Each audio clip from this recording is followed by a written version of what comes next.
నిజామాబాద్ జిల్లాలో మొత్తం 18 మంది ఘాట్లు భక్తులతో కళకళలాడుతున్నాయి. తెలంగాణతో పాటు ఇతర రాష్ట్రాలు పెద్ద సంఖ్యలో భక్తులు తరలివస్తుండటంతో రద్దీ పెరిగిపోయింది. దీనికి సంబంధించి మరిన్ని వివరాలు మా ప్రతినిధి శ్రీకాంత్ అందిస్తారు. నిజామాబాద్ జిల్లాలో గోదావరి మహాపుష్కరాలు అత్యంత వైభవంగా జరుగుతున్నాయి. మరో 2 రోజులు ఉండటంతో భక్తులు పెద్ద సంఖ్యలో పుష్కర స్నానాలు ఆచరించేందుకు తరలి వస్తున్నారు. జిల్లా వ్యాప్తంగా మొత్తం 18 ఘాట్లు ఏర్పాటు చేశారు. 18 ఘాట్ల వద్ద జన సందోహం నెలకొంది.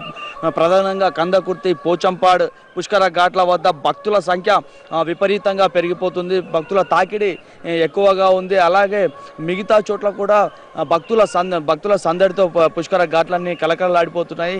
జిల్లాలో గోదావరి నీటి ప్రవాహం ఉండటంతో పెద్ద సంఖ్యలో భక్తులు వచ్చి ఇక్కడ పుణ్యస్నానాలు ఆచరిస్తున్నారు. సౌకర్యాల పరంగా కూడా అధికారులు అన్ని ఏర్పాట్లు చేయడం, ఇటు పారిశుభ్ర పరంగా కానీ అధికారులు తీసుకుంటున్న జాగ్రత్తల వల్ల భక్తుల సంఖ్య కూడా పెద్ద ఎత్తున ఇక్కడ పెరిగింది. నిజామాబాద్ శ్రీరామ్ సాగర్ ప్రాజెక్టు దిగువన ఉన్నటువంటి పుష్కర ఘాట్ల వద్ద నీటి ప్రవాహం కూడా పుష్కలంగా ఉండడంతో పెద్ద సంఖ్యలో ఇక్కడికే వస్తున్నారు ప్రజలు, భక్తులు. అయితే మన తెలంగాణ రాష్ట్రం నుంచే కాకుండా పక్కన ఉన్నటువంటి మహారాష్ట్ర, కర్ణాటక, హైదరాబాద్ నుంచి పెద్ద సంఖ్యలో భక్తులు నిజామాబాద్ జిల్లాకే తరలి వస్తున్నారు.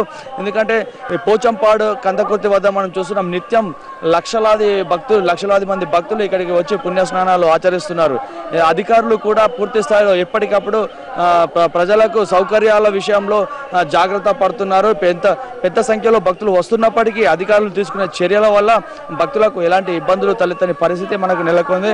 పోచంపాడు వద్ద ఈసారి అత్యధికంగా అధికారులు ఊహించని విధంగా పెద్ద సంఖ్యలో భక్తులు ఇక్కడికి వచ్చిన పరిస్థితి. ఎందుకంటే గతంలో 2 ఘాట్లు ఉండేవి, ఇప్పుడు 4 ఘాట్లు చేసినప్పటికీ భక్తుల రద్దీ కూడా పెద్ద సంఖ్యలో పెరిగింది. భక్తులకు 4 ఘాట్లు చేయడం వల్ల ఎలాంటి ఇబ్బందులు తలెత్తని పరిస్థితి. ఇటు విఐపీలు కూడా పెద్ద సంఖ్యలో పోచంపాడికే వస్తున్నటువంటి పరిస్థితి. ఇక్కడనే పుణ్యస్నానాలు ఆచరిస్తున్నారు. హైదరాబాద్కి అతి దగ్గరలో ఉండడంతో పూర్తిగా హైవే ప్రయాణంతో విఐపీలు కూడా త్వరగా ఇక్కడికి సమయం తక్కువ జర్నీకి తక్కువ సమయం పడుతుండటంతో ఇటు విఐపీలు కూడా పెద్ద ఎత్తున పోచంపాడికే తరలి వస్తున్న పరిస్థితి.